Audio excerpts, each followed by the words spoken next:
Hello everyone, welcome to Progress Junior Golf with Live Sport Now and England Golf Young Ambassadors. My name is Steve Jackson and this is Ian Waterhouse in his new room. Yes, in the new room. Yes, the garage has been converted. The back is looking a bit bland. In fact, I've decided to go all green this weekend because, well, golf is played on grass. So, Well done. I just thought that. I thought that on the spot.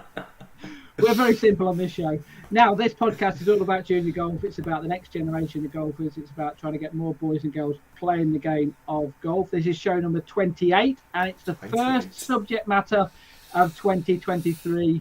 And new is the right word because we're going to be looking at what to do with young golfers who are new to the game of golf. So basically, we have got a beginner's guide to junior golf for you this evening. Ignite Golf coach Aaron Lansberry is going to help us to go through all the things that face someone who has never played the game before. It's a pre-recorded interview, so I spoke to Aaron earlier this week, and there's a lot of sound advice about how to promote the game to youngsters who are new to the game of golf. We're also going to go through some of the key terms used in golf, very familiar terms to yourself and other people out there, in fact to most of us, but to someone new to the sport, it could mean anything. I mean, a bogey. What's a bogey? I mean, that means something. I know that one. Yes, that means I also something. know double bogey. I also know triple bogey. I also know penalty.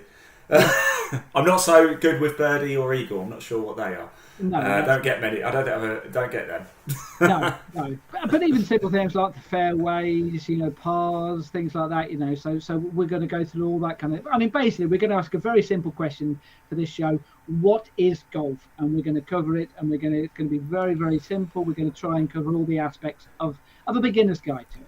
Yeah, we must say as well for anybody watching, this isn't a case of teaching to suck eggs. It's worth tuning in, even if you are a bit of an expert, because there's a lot of people out there who might think golf's a bit of a barrier, or might think it's a stupid question to ask what is a bogey or this, and it might be laughed at. That's just generally how we feel if we don't understand things, isn't it? So actually, I think it's a really important thing to touch on. Good time to start it now as well, because it is still cold. It's still, weather's quite nippy out there. Of course, we're still under winter conditions.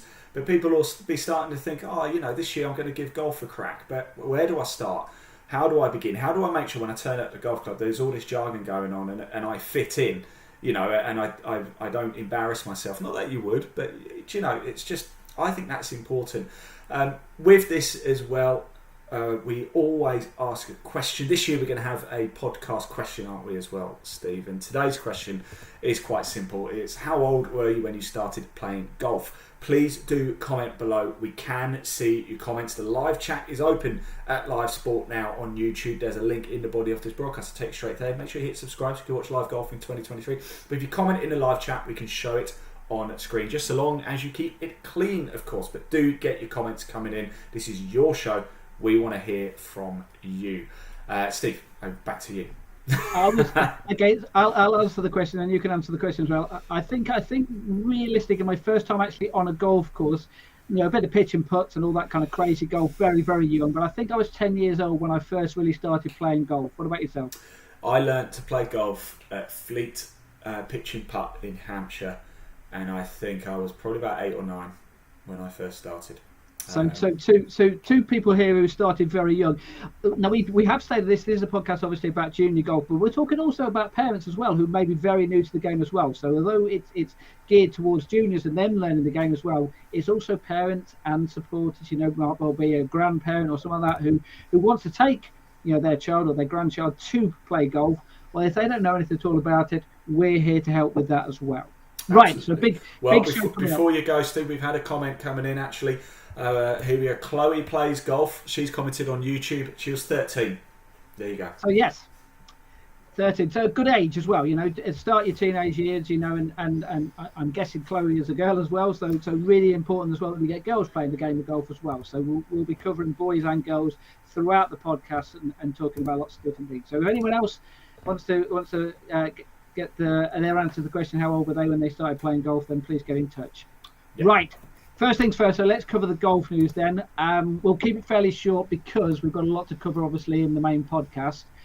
Start off with announcements, mate. British Par 3 Championships, which takes place every year at Nelcott Hall. They've got they're giving some juniors the opportunity to actually qualify to play in the Pro-Am for that competition. The British Par 3 Championship, I don't know if you're aware of this competition, but basically it's where you have some really top players playing in it, but they also play alongside some celebrities, some amateurs, some juniors as well. So it's like an individual competition, but also a pairs competition as well at the same time. Normally spread over 4 days.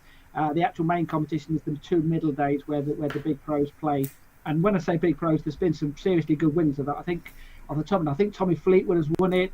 I remember a few years ago Paul Lawrie was playing in it. So some really good players have played in it. Anyway, juniors can play in it because the Alexis Brown Golf Foundation, they're having a fundraising competition which takes place actually at Nelcott Hall. That's on Saturday, June the 17th. So please get in touch with them if you want to play in that event. I know they've got about 72 players, I think, spots to play in that. I think almost already half full already, and that was only announced this week. So get yourself down to play in that. Now, talking about big events, most of the competitions which we are going to talk about in the news have been overseas, as you can appreciate, better weather. The Junior Dubai Desert Classic. This took place, guess what, in Dubai. No, get out. Can you believe it? Yes. And it was won by a Welsh golfer. It was won by Joe Jones from Landon Blake, shot 72-71.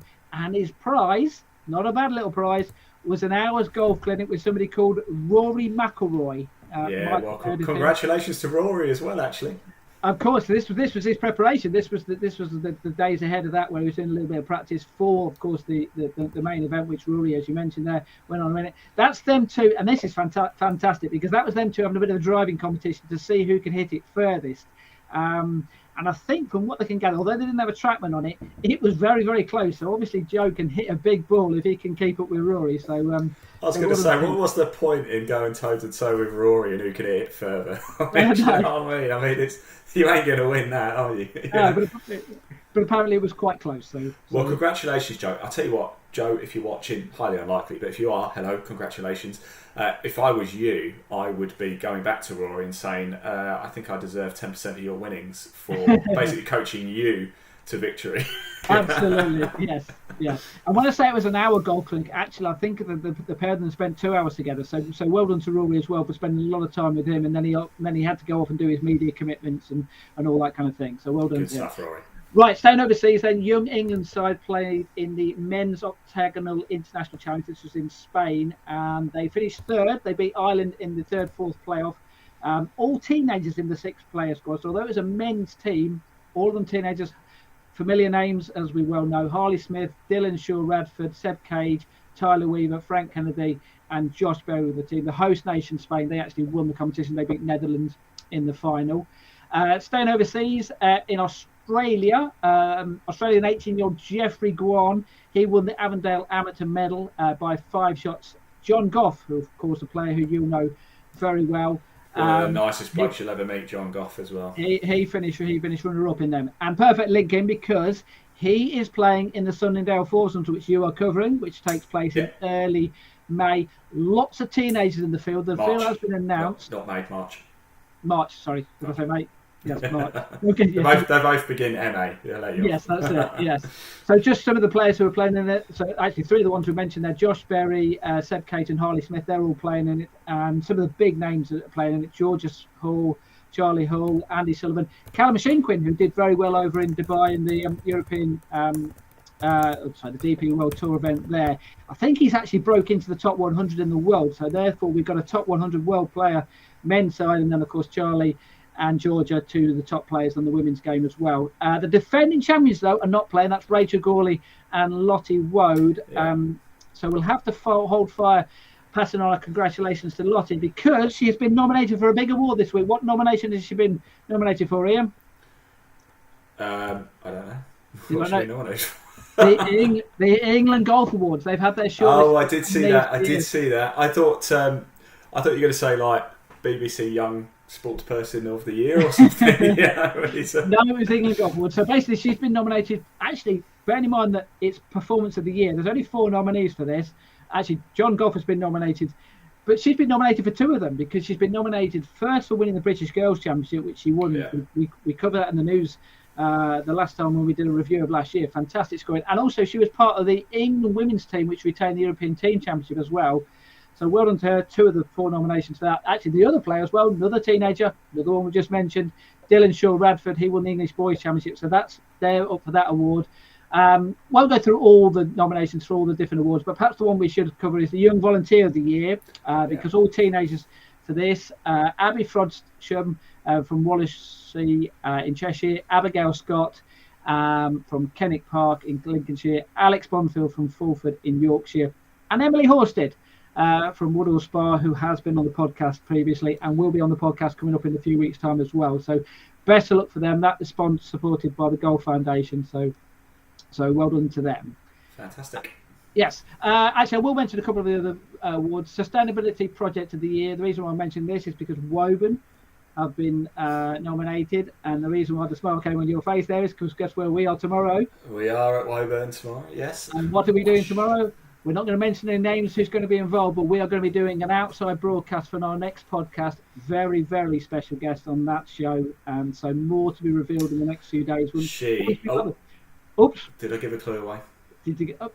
Yeah, possibly. LPGA. What? Oh, world number 13. Oh. Here you go. Give me that one away. Google. Yes, absolutely.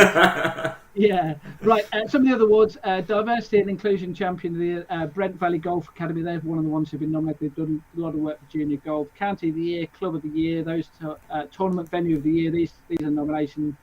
Volunteer of the Year.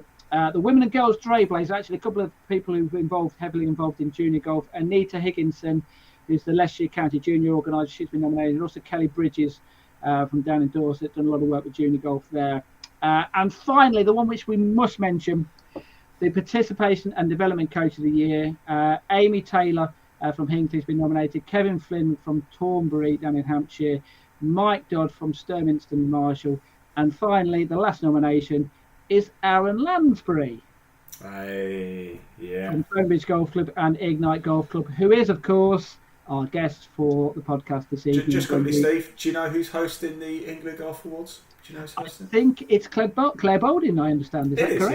Yeah, it is. Yeah, King golfer herself, Claire Boulding. Yes, absolutely. Who's a very keen golfer. So that's really good. So yes, right. That wraps up the news. Then we're going to be covering the golf podcast then this afternoon. The subject is a beginner's guide to golf. We mentioned Aaron Lansbury there, so we'll get him in straight away. It's a pre-recorded interview, so we're going to be playing clips and we're going to have a bit of a chat about what he said afterwards then. Simple then. First question I asked him, what does a club professional initially do when they're coaching a junior beginner? This is what he had to say. So if you've got someone that's entirely brand new, it depends on their age a lot. So if they're particularly young, so let's say they're below the age of 7, the only reason that they're going to be going there is most likely because their parent has suggested them going to play golf. It's unlikely that a 5, 6, 7-year-old has gone out of their own way to say, I'd like to go and play golf. That's a little bit unusual. So if they're particularly young, then the only reason they're going to go there is because the parents have made them go or like asked them to go. And so their priority is going to be to have a really good session. So their number one reason for being there is being influenced by their parent, and they need to make sure that they have a really good positive experience, or at least a good positive experience for them. How that's going to look can be very different for different kids, but it's got to be positive. If it's not positive, then they won't want to go back and do it again. And it doesn't matter what you teach them. If they didn't like it, they won't play golf again. So that's totally invaluable. If they start to get a little bit older, let's say 10, 11, 12, then it could have been the other way around. It could have been the kid going, look, I'd quite like to go and start playing golf and check it out. So then you have a different kind of kid that is there for a different reason. And the dad's like, yeah, okay, I'll take you to golf. In which case it can be a little bit more, well, this is what it's going to look like. This is how to do it. This is, a little bit more I don't want to say technical information, but information are there to kind of learn and understand it a little bit more. Yes, they still want to have a really positive experience, but they also want to take something away with them as well. Well, how do you start explaining what golf is to a junior golfer? To a kid, Yes. It's just going to be a load of games and whacking a golf ball from one place to another, and that's it. And that's how, I mean, and how does that work? I mean, it's because, as we well know, golf is a difficult game. So how do you kind of like take that out of it? Yeah, well, you just create a game that's suitable for a complete beginner. So it would look hideously easy for an adult golfer, but it's doable for a 5-year-old. So, for example, you'd give them a lightweight golf club that's really short, and you give them a cardboard box, and you say, right, whack the cardboard box with the golf club. That's not even hitting a ball into a big hoop. That's too difficult in some situations. Just hit the box, so that they are getting that idea of hitting something with something else, and ignoring a target entirely. And then slowly you can build that up into hitting a smaller box, and then hitting a football, and then hitting a golf ball. Just making contact with the ball can be hard enough, let alone getting it into a little tiny hole that's only 4 inches wide. And when you have a parent who's watching you do this, do you get a few funny looks, as in like, what on earth are you trying to do here? Yeah, a little bit. Yeah, of course, because they expected it to be hold it this way and swing it back and make sure your P2 is in the right position and all this kind of thing. But once you start to explain, look, you can, I've taught kids for so long, and I've taught them from 5 to 17, from doing that cardboard box kind of idea all the way through to England golf kind of players. It's that the system works. Firstly, just trust it. But also it's going back to that sort of positive experience. If I give them a golf ball and say, right, try and get it in that hole, and it takes them 5 minutes to get it in the hole because they're going back and forth and they can't get it in, how fun is that? How positive experience is that for that kid? It's probably not particularly good. It might be, but there's a good chance it won't be. Whereas whacking a cardboard box can be quite fun. It's positive because you achieve it straight away. Every kid can do that. I've not had a kid fail. They just whack it, and then I'm like, great job. You've sort of completed the task. Let's make it trickier if they want to, or they might not want to. So it's just being appropriate with it, really. What I say to a lot of families is that you can put a kid off from playing golf for the rest of their life in like 20 minutes, but you can't make them any good in 20 minutes. You can't turn them into a miniature Tiger Woods in a 1 hour session, but you can put them off golf for life. So it's kind of making sure you got the priorities straight when they're younger. I mean, isn't that the key message here? In the fact that you can put a junior off very quickly, but you can also keep them in the game if you get it right at that very early stage. Yeah, do you know, funny enough, this has reminded me of a friend of mine, a pro, Thomas Devine. He's up at Alton Hall in Leeds. He's a pro there, and he's big on junior golf. We'll get him on the podcast actually sometime. And he's very much echoes the words of Aaron there. And he's put something out on social media recently talking about kids and talking about just getting them to simplify the game when you first introduce them and just to enjoy it. One of the things I remember when I was 8 years old up at Fleet Pitching Putt, I didn't care how far it went. I just wanted it to get some air. If it got air, I thought it was a good shot. Even if it only went 15 yards, I thought it was a good shot because it had gone in the air. Do you know what I mean? And that's what it should be about. It is just about simplifying it, keeping it fairly basic. And he's doing the right things. You've got to make sure you hit the ball. There's nothing more frustrating than trying something new and you miss and you swing and a miss. Because then you're like, I can't do it. I don't want to carry on. It's boring. Move on to something else. But if you start simple and you actually do the basics right and you make contact, you're not going to have a perfect swing. It's like you said, you're not going to swing it like no. Only Rory swings it like Rory. That's why he's world number one. Do you know what I mean? But just so long as there's no pressure and you simplify it, they'll stay and they'll want to do it. And he hit the nail on the head. Most parents think, you're going to go in and you're going to try and get their stance right and get the feet exactly the right distance apart and make sure there's just enough bend in the knees and, don't move this, don't move that. Nonsense. Absolute nonsense. Just let people play. Certainly when they're at that young age anyway. Right, let's talk terms then, because we did this with Aaron Webber. We got to talk about various terms. So let's name some golf clubs then. So let's start with, what's a driver? You're asking me. No, I'm Biggest. asking Oh, Aaron. I was going to say the biggest club in the bag. Yeah, no, let's hear from Aaron. He knows what a driver is. You don't. I know you don't. I can't hit a thing. Driver is the best whacker. That's how I'd describe it. If you want to whack it, driver's the best one. And what are irons? Irons are less of a whacker golf club, more of a get it in the air if you can kind of golf club. And what would the difference between let's say a 3-iron and a 9-iron?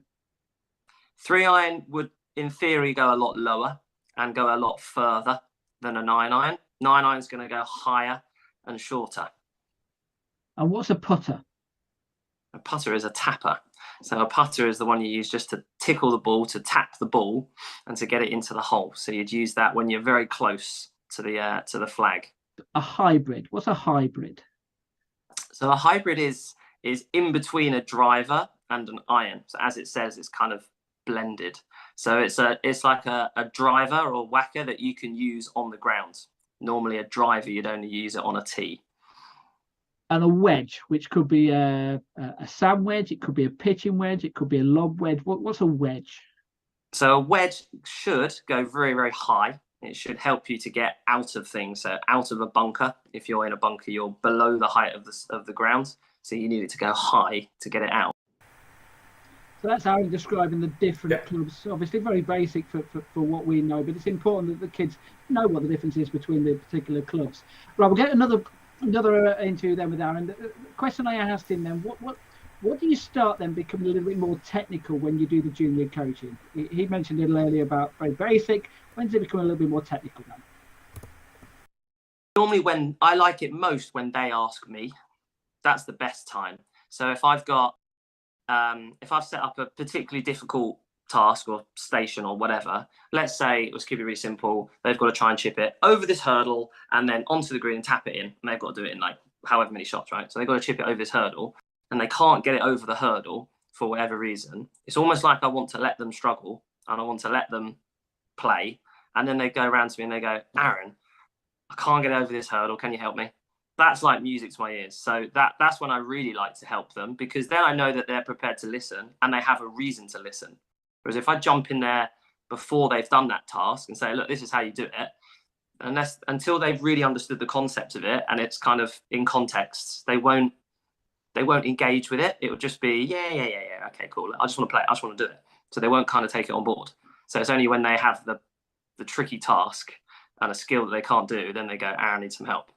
A lot of it also comes from playing out on the golf course too. So once you've got a kid that's playing out on the golf course and they really get it, and it's like, right, now I understand why Aaron is trying to make me hit the ball further or hit the ball higher or whatever, because when I'm on a golf course, I keep hitting it into the lake, or you can't keep up with George or whatever it is. So there's a lot of context to it. So then they come back to me in the lesson. They're like, Aaron, I need you to help me hit it further so I can keep up with George. At what stage do you take them on the golf course then? The first time they're there, they're ready to go on the golf. If they want to go on the golf course, they are ready to go on the golf course. So you started with that example of someone hitting a box. They probably are ready at that stage, are they or not? Are you tell me? I don't know how. No. Hey, they might not be ready to go and hit a box on the course. That might be a bit peculiar. But what's the harm in the kid going and having a look around and going in the bunker and just playing with the rake and going up to the lake and throwing a pebble in and watching it splash, or, you know, having a look in the golf hole, putting the flag in, taking the flag out. Like they don't have to be playing golf with a scorecard in their pocket and hitting it, you know, playing a 400-yard par 4 to be engaged on a golf course. They can just literally be on a course. We'll walk around. And then we could put the ball, if they're ready for it and they want to do it, we'll put the ball 2 inches from the hole, tap it in. Yay, go to the next hole. Like, it doesn't have to be the typical playing golf. It can just be on a golf course. How important is it to get the right golf club's mentality, in the sense that they know what you're doing, in the sense that you're taking them out there just to show them? Yeah, I mean, obviously you need someone with a little bit of experience on a golf course and they kind of know what's going on so that it is safe. So if you've got parents that have no idea and kids that have no idea, then it can be quite tricky. But with the right help, then they can. So if you've got a club that's, say, on a Monday evening between 4 and 4:30, the first hole is totally clear. So no one is allowed to tee off on the first hole. You can just use that first hole however you'd wish. And you can stay on there and kind of do whatever you like on that first hole, as long as they're not obviously chopping up the golf course or whatever, but that's unlikely. Then yeah, any golf course is suitable.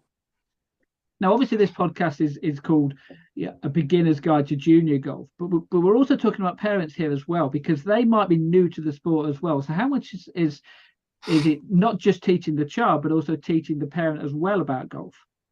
Yeah, quite a lot. A lot of parents are very like scared to take their kids out into the course for the first time. It's a lot of kind of, oh, I'm not sure if they're ready kind of thing, which a lot of it is just they're not aware that they are ready. And a lot of it is almost that they're a bit scared and a bit worried about other people, just because of the past of golf and the stereotypes that are still there. But it's just kind of overcoming that hurdle, finding the right venue and the right facility and probably the right person to be like, look, it's okay. Go and walk up to that green, have a look, tap one in from a foot away from the hole, and then come back and let me know. As long as you've got that kind of facility that's happy for you to do that, then I think anybody on the planet could do that. I think I asked the question earlier to you, Ian, about when was the first time that you went on a golf course. What about the first time you ever played on an 18-hole golf course? Because that could be a little bit intimidating, can't it, as well? Yeah, it can. And actually, just touching on what he said at the end there, if you can find a facility that's happy to let you do that. Now, we've had this conversation before, haven't we, where not a lot of clubs might necessarily be happy to do that, or that the clubs might, but then there's a member problem, and the members, as we've heard from before, some of the members are like, well, no, we're paying to use the course, so they're not allowed to use it. I'm trying to think the first time I went on a full 18. I don't know. My dad was a big golfer. He was up at Farnham for a long time, Farnham Golf Club, and he wouldn't take me because he said it's too much. And I was probably a teenager before I went on to a full proper 18. I can't remember where it was, but I just remember my dad was very good actually, but he wouldn't take me on a full 18 as such. I think the first one I might have gone to was Billingbear, which is a full 9. So you've got a full 9, and then you've got another set of 9, which is a par 3. So my first ever set on a proper golf course was just a front set of 9. That was it. All right, it's very interesting because it's a perfect link into the next clip we've got from Aaron. So we started talking about different terms once again, and we started talking about different places that you can play golf. And actually, first of all, you mentioned it there. What is an 18-hole golf course? 18-hole golf course is, as it says, it's a golf course with 18 holes. Typically, it's full length. Not always, but normally it's a full length course, so between 5,000 to 7,000 yards. So normally long. A 9-hole golf course. 9-hole golf course could just be a facility with only 9 holes instead of 18 at full length.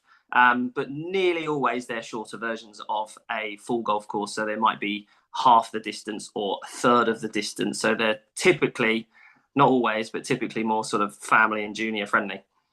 A pitch and putt is an even more friendly version of that. So it's a really short golf course, so it might only be 10% of the distance, could be 50, 40 yard golf holes, and you're just, like we said earlier, pitching it, so it's not even a full power swing, and then putting it. What's a driving range? Driving range is big facility where you can go and get yourself a bucket of golf balls, and you can stand on your practice mat in like your own bay, kind of like a bowling alley. You've got your own lane, and then you can just whack all your golf shots off to practice your big shots. Crazy golf, what's that? Crazy golf, so it's just putting. So it's obviously a crazy golf course, so it's not just normal greens, all sorts of fun stuff, and then you putt it around till you get it in the hole. What's a simulator?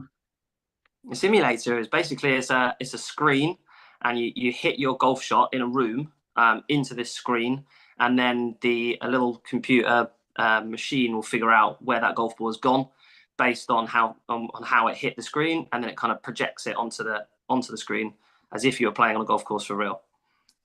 What about practice grounds? So you might have a short game area or a practice bunker. What are they? Yeah, so practice ground can be similar to a driving range, but it would just be normally a field, and you can hit your long shots and go and pick them up. And then obviously you've got a putting green where you can practice just putting. So you have a green with loads of different loads of holes on it, and you can just purely practice putting. And then you could have a chipping or a pitching green, which is the same sort of thing as a putting green, but you have more space so you can hit slightly longer shots onto it. Different types of golf courses then. What's a links golf course? Links are the best golf courses. They are by the sea. So it's an old piece of land that they couldn't farm on, basically. So it's very sandy, right by the coast in the sand dunes. And it's normally very bouncy, very firm, very dry. Lots of bunkers, very hilly. A parkland golf course. Parkland golf course is as it says, like normally it's in a park. So it's very green, very luscious, normally flatter, and normally a bit softer. A woodland? A woodland course. It's one in the woods. There's loads of trees, so you better hit it straight. Yeah. And a heathland golf course, what's that? Heathland, so that's where you've got heather lining the fairways. You might also have gorse bushes and things like that. Look really beautiful in the I think it's in the springtime when all the heather comes out, so the sides of the fairways go like purple. Okay, different areas of the golf course then, so similar type of thing. What's a fairway? Fairway is the bit you want to be on. So fairway is the part between the teeing grounds, which is where you hit your first shot from, and the green, which is where you tap it in. So it's kind of like a bit of a runway that you want to be trying to hit it on. And the bit you want to avoid, the rough. So that's when you don't hit it on the fairway. So you hit it off the fairway, left or right, normally, and then you'd end up in the rough. So the grass is slightly longer. It's a little bit more difficult to play from, but that's the penalty for not hitting it straight. And a semi-rough? Semi-rough is like an in-between, so it's in between the fairway and the rough. So the rough might be quite a lot longer, semi-rough would be somewhere in the middle, and the fairway is the shortest. Now, we've mentioned bunker, but there are different types of bunkers, aren't there? There's fairway bunkers, there's pot bunkers, there's if you like, just normal bunkers. What is a bunker? Bunker is basically a hole full of sand. So everyone knows what they kind of look like. You get them in different places. So you get them by the green, by way of the putting surface. So that's a greenside bunker. If they're halfway down the hole, that'll be a fairway bunker. A pot bunker is basically a tiny little bunker that's really deep. So it's really difficult, like a cooking pot, and it's really hard to get out of. What's a dog leg? Dog leg. A dog leg is a golf hole that has like a turn in it. So it has a curve. So you have to hit it around a corner. Out of bounds, what's that? Out of bounds is nearly every time the edge of the golf course. So if you are on the golf facility and you hit it off the golf facility, you are normally out of bounds. You can get internal out of bounds, which is basically normally to stop you cutting a corner or for a safety reason. And that'll be inside the golf course. Yeah, out of bounds, Steve. I know that one. You recognise that one, don't you? The beach, yes. Yeah. I mean, it's fascinating, isn't it, though, hearing those terms, and they, to us, they come very natural, but they are important, the fact that we try and almost get down to a very basic level when you try to teach these things, doesn't it? Yeah, it does. This is what I say, we're not trying to teach people to suck eggs here, but actually sometimes it's quite good just to go back over things, and for people who might not be aware of what they are, or might have a question, or might have even been unsure, to have it confirmed. It's like anything, relearning is always good. Can I just go back to one of the actual other points we were talking about very quickly, Steve, because Chloe's been back in touch with us as well when we were talking about the issue of juniors being allowed to play at facilities. I don't know which club Chloe's at, but she's commented saying this, and I think it was when I was commented about juniors not being allowed to play. Very true, as my golf course often didn't let juniors play until past 10 a.m. or something like that. There is bad luck on juniors at many golf clubs. That's a problem, isn't it, Steve?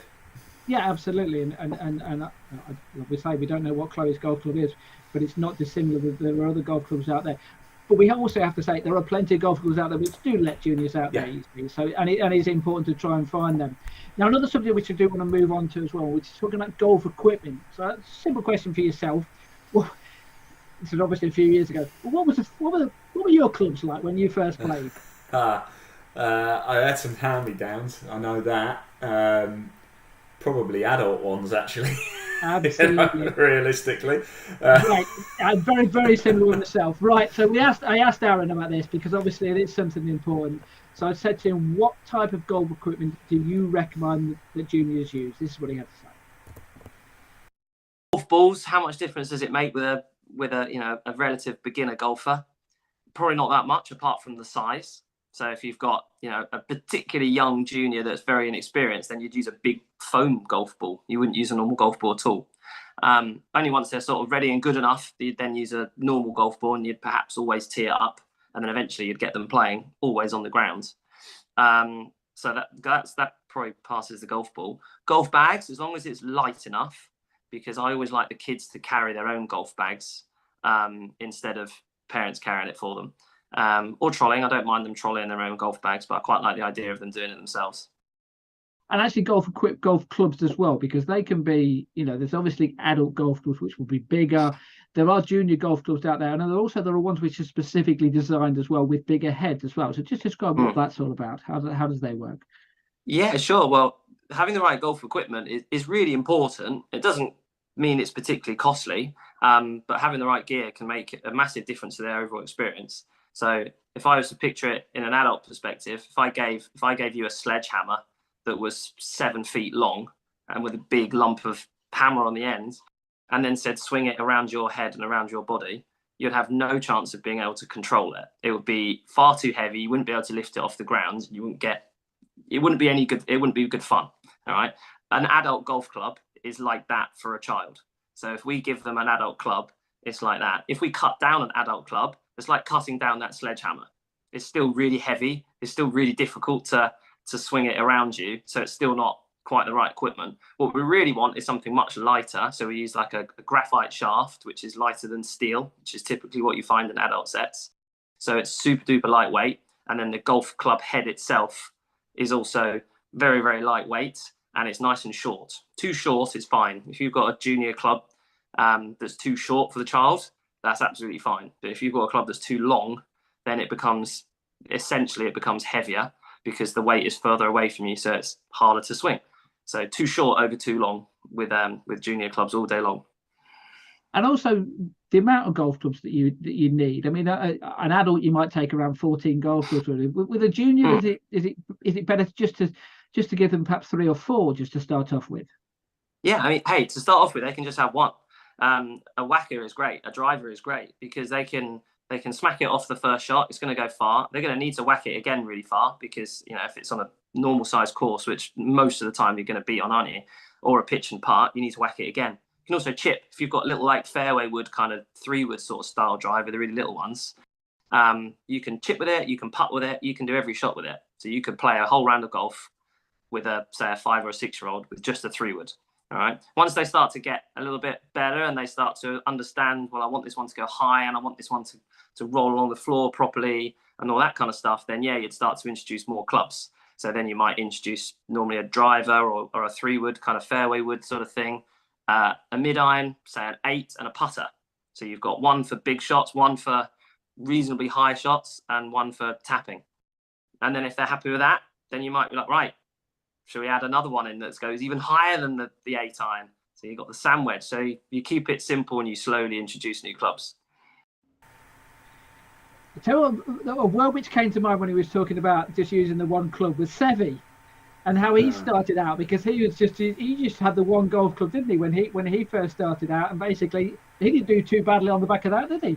I'll tell you something, Steve. You know my feelings on golf and equipment, and for me, there's far too many clubs. I've often said this, and I'm talking about the pro game, by the way, as well. 14's too many. There should be about 8. I mean, what the hell do you need 14 clubs for? Do you know what I mean?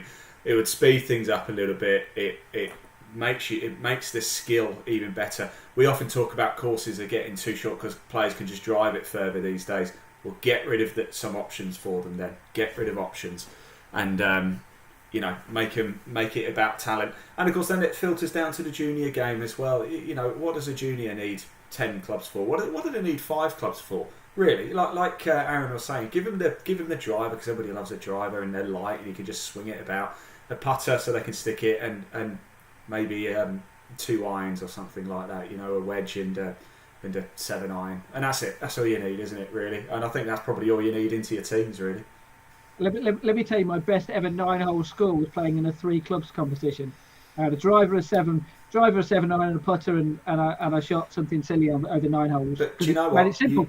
You know exactly which club you're playing. You're walking to the ball. You know exactly which club's coming out. There's no denying it. If you're on the fairway, right, the iron's coming out. If you're on the green, the putter's coming out. If you're on the tee, the driver's coming out. Easy. Yes. Right. Let's go. Let's talk some more terms then with Aaron. Then talked about how I played well on that day. What about if things don't quite go so well? Let's talk about the different types of golf shots which are out there. Let's start with what's a draw, what's a hook, what's a pull. This is what Aaron had to say. Draw, if you're a right-handed golfer, okay, it's opposite if you're left-handed. A draw is if it curves from right to left, but it ends up going where you want it to go. So it's like you did it intentionally. All right. A hook is where it goes right to left, but it doesn't go where you wanted to, and it was unintentional. And you normally go, didn't mean to do that. I hooked it. And what was the other one you said? Pull. Oh, which pull. Is very similar. It's kind of similar, yeah, but instead of it curving right to left, it basically just goes straight to the left. So it doesn't have much curve. It just goes straight over to the left. And again, you didn't do it intentionally, so it's normally a bad shot. Okay, fade, block, slice, and then the worst one of the lot, shank. So fade, block, and slice, pretty much the opposite. So the other 3 we just described. So a fade is like a draw, but it's going left to right. So left to right, but it goes pretty much where you want it to go. So you did it intentionally. It was a good shot. A slice is what most people struggle with, and what most people sell lessons for us coaches is when it goes left to right, again for a right-handed golfer, left to right, but it goes too far over to the right, finishes right, and it's a bad shot. A block is the opposite to a pull. So it goes straight to the right without any curve at all. And then a shank is when you hit it on a golf club where the shaft goes into the head of the golf club is kind of rounded. A shank is when you hit it on that, basically on the shaft of the golf club, and then the ball just pings off all over the place and goes along the floor. Typically, it doesn't go anywhere near where you want it to go. Pitch or chip? What's a pitch or chip? Yeah, sure. So a pitch, I'll start with a chip. So a chip is a really tiny little tap shot, but it goes up into the air. So it's similar to a putt, but it's slightly bigger, and it'll pop up. So it might go, say, knee or waist height. A pitch is basically a bigger version of a chip. So it'll go a little bit higher and a little bit further, but it's not quite a full swing. It's not quite a full shot yet. And a putt? A putt is when you're hitting it with the little tapper, so the flat golf club, and it just makes it roll along the floor, and it doesn't go in the air at all. And you'd use it on the green when you're near the flag. What about versions of chips? So a chip and run, or a flop shot, or bump and run? What are those types of shots? Yeah, so a chip and run or a bump and run, they're the same thing. So that's where you might get like a mid iron, so say an 8 or a 7 iron. So it will still go in the air, but it won't go as high. And because of that, it'll land on the green with a bit more speed, and it will roll out a lot. So it'll pop up in the air, land on the green, and then it will roll quite a long way across the green. A flop shot is pretty much the exact opposite. So a flop shot you'd use with a wedge, a sand wedge. You'd make it go as high as possible, but as short as possible. So it goes really high, it lands on the green from very, very high, and it pretty much stops as soon as possible. The quicker you can stop it, the better your flop shot. A full shot or a half shot, or even a 3/4 shot. What does that mean? So it refers to the swing distance or the speed that you're going to put on the golf club. So if you were to go a full shot, would be pretty much a full power golf swing. It's nearly all you've got, minus maybe 5%. So you're sort of swinging within your means, but it's close to full power. A half shot would be half that power. A 3/4 shot would be 3/4 that power. So it just depends on the speed of your golf club. And most people will change that by depending on how far they swing back. So the further they swing the club behind their head, the quicker they'd expect the club to go, and the further the ball should go. I was at a Fowler Series event whereby Nick Fowler was there doing a demonstration for the kids kind of thing. So obviously very top players there kind of thing. Mm. And the first question he said was, what kind of shot do you want me to hit? And they all went, we want you to hit a stinger. So What is a stinger? A stinger is a really difficult shot to hit, but it's where it goes really, really low with loads of backspin. So it basically looks like an airplane taking off. So it launches really low and then it kind of rises up just a little bit, but still remains incredibly low to the ground. So another way, it almost looked like it floats across the ground. It's like it's a hovercraft kind of idea where it floats across the top of the ground.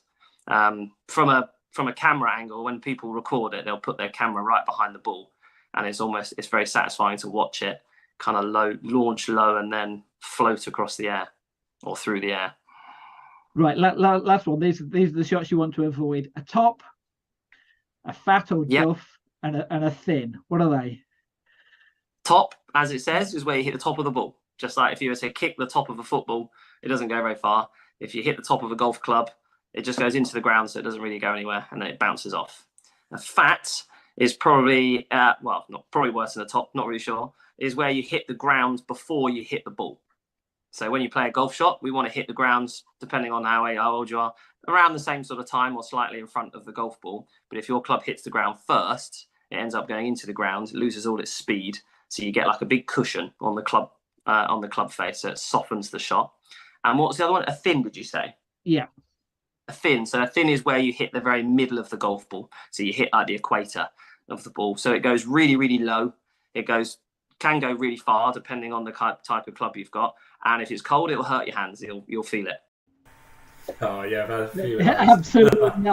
I was thinking when we're at the golf club tomorrow, Ian, and someone hits a thin shot, we'll see whether their hands go like that or if they hit a thin shot, I should say. So, but I'll tell you one thing about the things he was saying there and the different types of shots, things like that, is when you were young, wasn't it great fun learning how to hit some of those shots and trying them deliberately? Oh. When you nailed one as well, it was like the best feeling in the world, wasn't it? When you just got it just right. I mean, if you're trying to do a draw or something and you actually pull it off, and 9 times out of 10 you don't, but then when you do pull it off, you're like, I'm a proper golfer now. You know what I mean? It only happened once, but it was a good day when it happened, wasn't it? Oh yeah, that day in 1993. I don't still talk about it, but Of course not.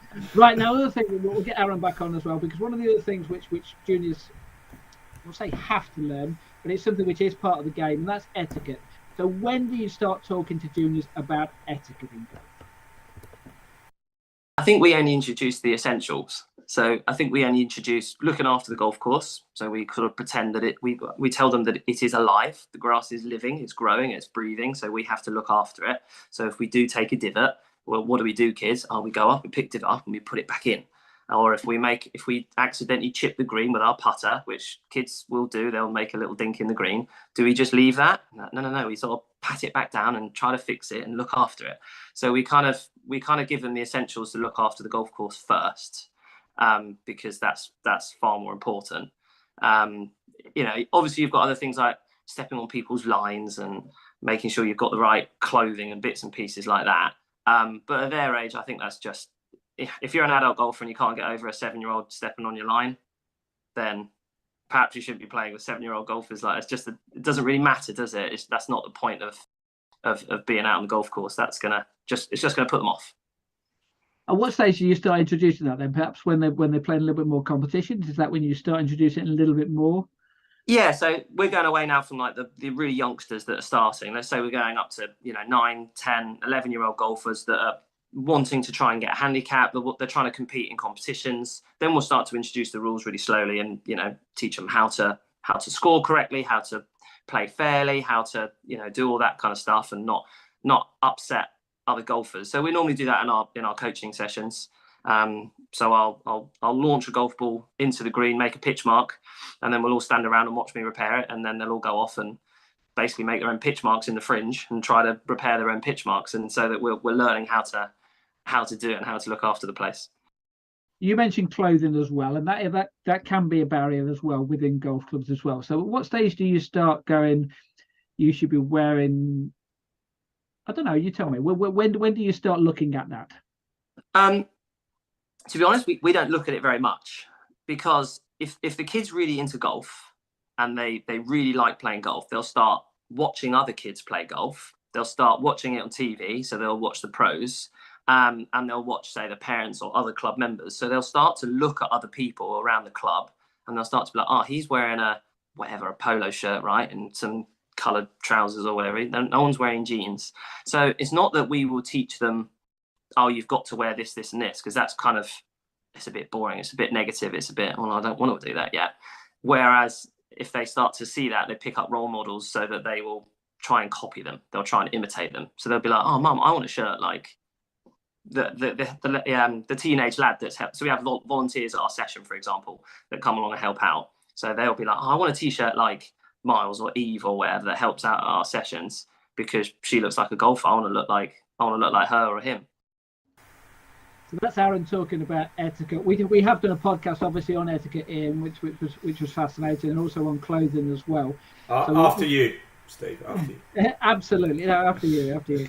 Right. So we won't go into too many details about that. Obviously, very interesting in what Aaron had to say there. We'll go on to a few more terms then. So Aaron, scoring terms within golf. So when, this is what Aaron had to say.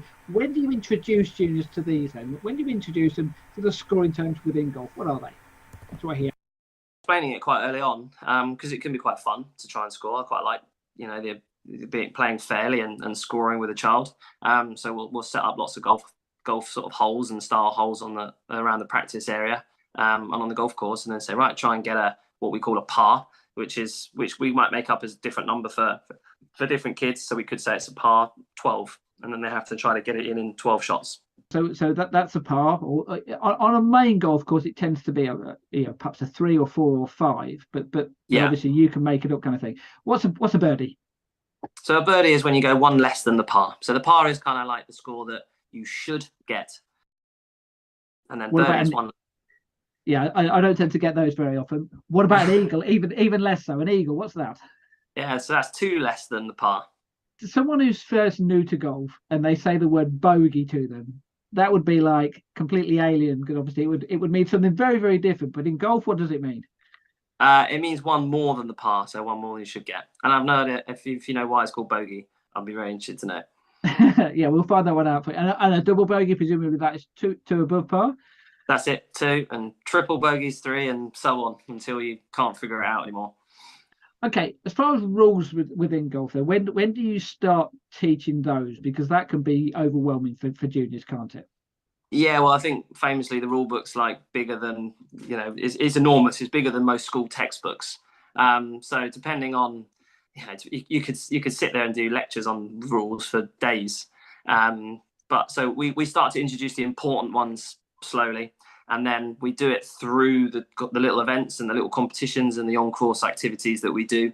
So, for example, when we've got, let's say, the 9 to 12-year-olds that are not ready for like 9 holes, they can't quite do 9 holes off the whites or off the yellows or off the reds yet. So we'll put them on shortened tees, and then we'll create some junior-friendly rules. So we'll start to say, like, air shots don't count. So then they start to realize, okay, so air shots don't count. So that means when I'm playing properly, then they probably do count, for example. So we start to do these little things like that. Or like getting it out of a bunker, for example. Well, they can't get it out after 2. They can throw it out. So we'll make sure we tell them what these junior-friendly rules are. So then you've got a talking point and they understand, right, well, maybe when I'm doing the real one, which they often call it, then I can't do that. Are they aware of the word mulligan? Do they know what that means? I don't like to teach them mulligan, no, but it happens very often, yes. Different formats then. What's stroke play? Stroke play is where every shot counts. So it doesn't matter if you get a 1, 2, or a 12. You add all your shots together. And match play? Match play is when you're playing against someone or another team. So you'd be playing with them at the same time. And then if you get a lower score than them on the hole, doesn't matter by how many, you win that hole. And then you continue over 18. And Stableford, what is Stableford? What's Stableford points? Stableford points is pretty much an easygoing way of stroke play. So if you're having a mess of a hole, all right, instead of just continuing to hit and get demoralized, you can just pick the ball up and you basically get no points. And it doesn't matter how many more shots you hit, you still don't get any points. And then if you were to get a net par, so a net is your score with your handicap being taken off, then you get 2 points. This is assuming it's standard Stableford scoring. It would be 2 points. A net birdie would get you 3, and a net bogey would get you 1. So a double bogey, triple bogey, quadruple bogey, and and beyond are just 0 points. So it's a bit more easygoing than a stroke play. What's gross and net? So gross is the score that you actually get. So it's the number of shots that you've physically hit. Your net score is your score minus your handicap. So if, for example, your handicap is 2 shots on every hole, and you're playing an 18 hole, let's say, 2 shots on every single hole, your gross score was 6, your net score would be 4, because you'd take the 2 away. And then over your 18, that would make your handicap 36, because you'd have 2 shots on every single hole. That's fascinating. I mean, talking about handicaps and gross and different formats. One thing we have to say in as well, we will have a podcast coming up in the coming weeks where we're going to talk about the different formats within junior golf, because I think that's an important podcast to talk about. Now, I also love the way that he did the reverse psychology there of the rules, of whereby, the proper rules, and getting the kids to think, so you're giving me kids rules, that must mean there are proper rules out there. Very clever from Aaron. I do wish we could bring some of those in. Like, if you can't get out of the bunker in 2, just chuck it out. Let's bring that one in. It might help our scoring, yes. Right, now we will come on to the next subject, and this is something which Aaron's talked about a little bit there as well. Competitions then, and scorecards within competitions. This is a question I put to Aaron then. So when do you start teaching juniors how to fill in the scorecard? This is what you have to say.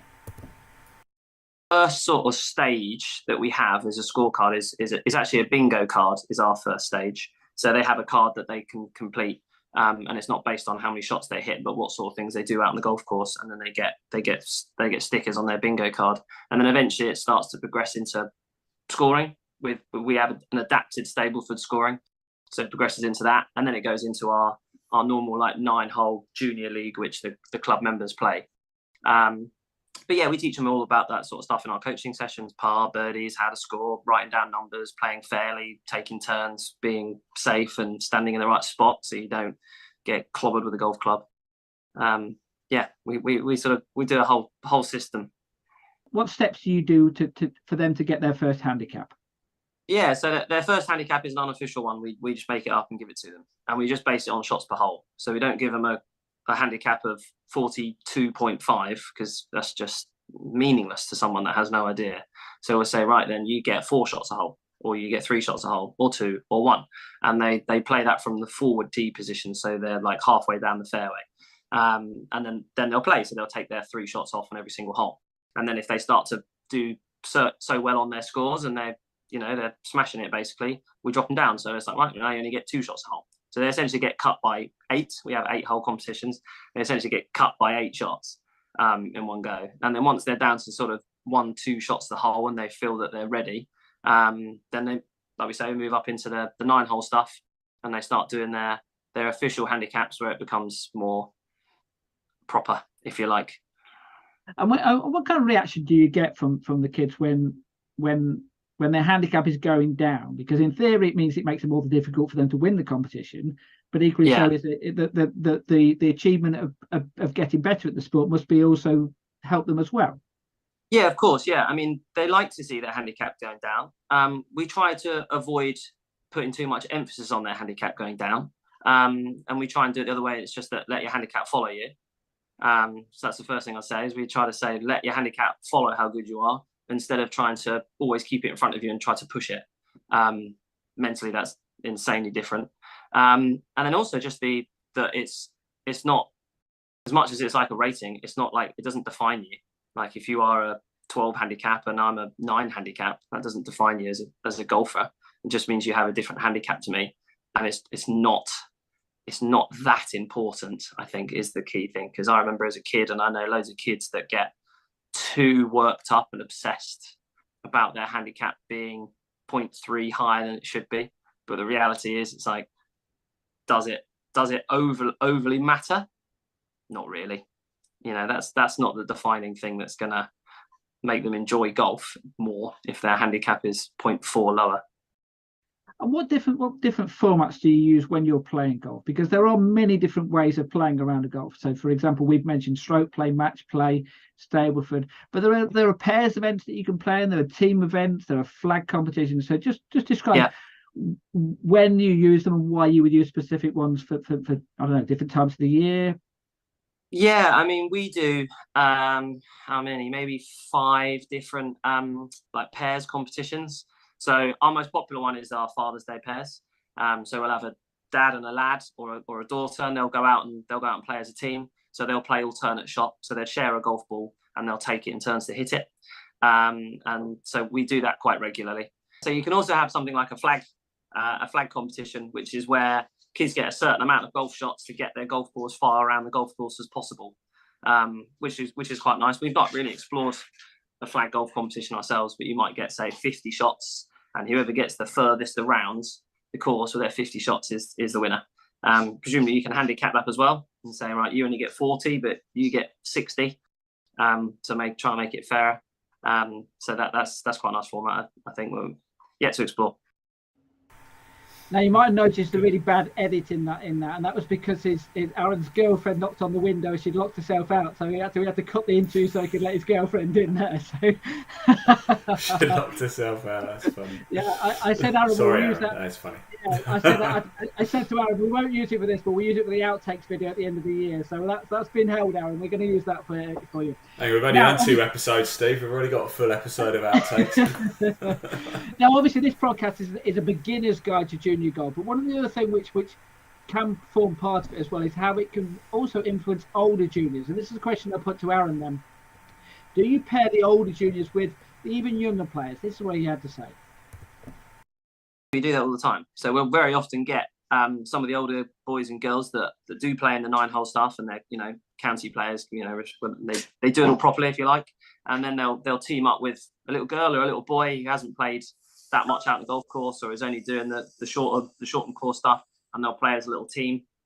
So you'll have one of them that'll do the big shots, one of them do the little shots, and they love it, and it brings it back to that kind of role model thing I was talking about earlier. That they'll see that boy or that girl wearing such a clothes, acting in such a way, so they'll just try to copy that. And equally so, if you flip it the other way around, that older boy or girl as well, you give them a little bit more responsibility and a bit more leadership as well. That presumably will help them as well. Yeah, absolutely. Yeah, I mean, our leaders that we have gain so much value from helping out. But they gain a lot of confidence, a lot of communication skills. They get great references for their UCAS applications and college things. So overall, it benefits everybody. It benefits the kids because they love it. It benefits the older ones, and it benefits me because I can't possibly take 45 children around a golf course at the same time. But with helpers and leaders, it's very doable. Some of the stranger terms within golf, presumably things like words like divot, plugged, loft, yips, things like that. Is presumably these kind of terms, they just crop up within conversations whereby you get the kids who ask you and say, "Oh, what does that mean?" Is that how it works? Yeah, I mean, we have in our sessions and in our coaching, we have like a word of the week. So every single week we'll come up with a different word, and it'll be something obscure that they probably haven't heard of before, and then we'll just talk about it, and we'll kind of come up with what it is. So it could be rules based, it could be etiquette based, it could be just a random word. So this week it was, for the younger ones, it was fringe. So what is the fringe? So we taught them, it's kind of like a fairway, but it's near the green kind of thing. So we're talking about what fringe is, what pitch mark is, or different shot shapes. So what's a fat shot, and all sorts of stuff. So with that example, did anyone put their hand up and go, "Is that isn't that to do with your haircut?" Is that what they said? Did anyone say that? That's pretty much how I made them guess it. I was like, okay. Then they're saying, "I don't know what it is." I'm like saying, "It's that bit of hair that you stick down there," and then they all get it. And then they're like, "Yeah." And I'm like, because it's kind of like the greens haircut. Anyone who's watching this obviously can tell your enthusiasm towards junior golf, and just explain them, give you the opportunity to hear. Just explain exactly what you do with Ignite Golf and how long have you been doing it, and anyone who wants to get involved, how they could get in touch with you. Myself, Hannah and Kirsty, we run a company called Ignite Golf, which is a coaching company that we have different specialities within the company. So I'm a junior golf specialist, and I take kids from 5 years old all the way up to 18 pretty much, and coach complete beginners that have never played to really good sort of England golfers and things like that, and take them through the whole journey. Hannah, a colleague of mine, specialises in women's coaching, so looks after all of that. Kirsty looks after all behind the scenes stuff, and then there's a couple of other coaches that work at the club as well that focus on looking after the members and biomechanics and putting. So instead of it being a one coach for all system. It's a what type of person are you and where are you in your golfing journey, and then we have a golf pro for you. Well, to mention as well, obviously you and both yourself and Hannah as well have been, have got awards as well on the back of what you've been doing as well. So presumably that must be fulfilling as well to know that what you're doing is being recognised. Yeah, I wish there was more with junior golf. I wish there was more availability for funding and things like that for junior golf. So if there's anybody listening that's open to that conversation, I'll be very happy to have it. But yeah, no, it is nice. Yeah, so I was England Golf Coach of the Year 2019, and then Hannah was Women and Girls Trailblazer 2022. And yeah, so we've done okay. We've done okay. No, that interview, absolutely. And that interview actually was done. He didn't tell me he'd been nominated for the England Golf Awards this year, and I'm pleased to say he has been nominated for what we said earlier, Participation and Development Coach of the Year. So congratulations, Alan, for that. And I think you'll agree, and you can tell why, can't you? Because not only has he got passion, but it's intelligent as well what he's doing with junior golf. You can tell by the way somebody speaks, can't you? Which is probably why I shouldn't be doing this, but it is the complete opposite. Is it? Like he's confident, he can get his point across, he's clear, and it just seems. I've never met Aaron, to be honest. You conducted that interview, Steve, but when you just know you'd get on with somebody and you could work with them. Yeah, I mean, we've got some podcasts coming up with some inspirational people. We mentioned, well, we kind of half mentioned who we're going to be covering the next podcast, which is a world-class star, someone who is an inspiration to all. But they can get inspiration from all sorts of different people, and even I'll use. I am delighted to be on the next podcast. You are the inspiration, absolutely. Yeah, but I mean, I'll use it in inverted commas. But even normal people like Aaron can be inspirations for juniors and for parents and for golf clubs as well. Because if you're watching this and you think, we need a coach like Aaron, we need someone who and Aaron Cox, another one who's been on this podcast previously. Perhaps it's just Aaron. You have to be called Aaron to be called Aaron. Coach. Yeah, that's it. Yeah. Simple as that, So, but look, well done to Aaron for coming on the show. Aaron Lansberry, that is, from Ignite Golf. They're based at Stonebridge Golf, which is in Warwickshire. So, and best of luck for him for the England Golf Awards. So we've been covering Beginner's Guide to Junior Golf. As we mentioned, we're going to be covering lots of different subjects on the weeks and months ahead. The England Golf Young Ambassadors, they're going to be more involved as well. We're going to get some of those involved with some of the shows we've been covering. But I think today's was important that we did this Beginner's Guide one, because it gives it almost like a starting point for the year, and then we'll move on from here. Don't you agree, Ian? Well, I actually think this podcast is so good. This topic that we've been covering is that any coach, any teacher out there who's looking to get juniors into golf should just give them this video as homework. That's what they should do. So there you go. And also, if you've just joined us towards the end there, please just say Ian will give all the details, but it's repeated as well. It's repeated on Sunday, I understand, Ian. So Sunday it's going to be repeated. However, it is going to stay wherever it's being broadcast. So wherever you're watching this, do share it as well. Please do share it across to friends, or if you've got family or anything like that, share it across social media. We're live on YouTube, we're live on Facebook, Twitter, Twitch, LinkedIn as well. Live Sport Now on YouTube is the place where the chat is open as well. So there is a link in the body of this broadcast. Do give it a click. Do hit subscribe, because we've got a lot of live golf coming up for you in 2023. Started, of course, with the Sunningdale Foursomes in March. It's all live and it's all free for you to watch too. And don't forget, if you do want to find out more about Steve and Progress Junior Golf, there is a link to the Progress Junior Golf website in the body of this broadcast as well. You don't even have to type it out. How easy is that? Can't say fairer than that, can we? Absolutely. Right, just a brief mention then about, we've alluded to it a little bit about what the next podcast is going to be about. It's going to be in 2 weeks' time. We're going to be going straight off our first outside broadcast of doing a podcast where we're going to be covering 3 junior golfers who are going to have the opportunity to play with a world-class player. We won't give away the name at the moment, but she's pretty good. She's the world number 13. Yeah. She's based out of Woburn Golf Club. She's played in 4 or 5 Solheim Cups. And you ever been to Hull City, Steve? Ever seen Hull City? Hull City, yeah. No, but Charlie says. Charlie. Charlie says it's a good place to go to. Charlie, Hull. My mate Charlie's been to Hull. Yeah, he's a big fan of this particular golfer. If you've not picked up on those hints, give up. That's coming up tomorrow. It's going to be a great day. 3 junior golfers having the opportunity to play a round of golf with Charlie Hill at Woburn Golf Club. It's going to be a fantastic day. We're going to cover it. Steve, you just said who it was. Oh, let the side down. I thought it was Nelly Corder. She might be there as well. You never know. Who knows? We have these surprises on the podcast. Right, that's it for this week then. So, Beginner's Guide to Junior Golf this week. In 2 weeks' time, we're going to have all that what's happened with Charlie and the kids. So it'll be fascinating to hear, from a top player, her advice to kids on the way that she deals with playing around the golf. So it's going to be great for those kids, but we're going to obviously give it out there to you, so you can learn as well from the experience, which can only help everyone really. So thanks very much for watching this evening. We'll see you in 2 weeks' time. Have a good evening. Thank you. Bye bye.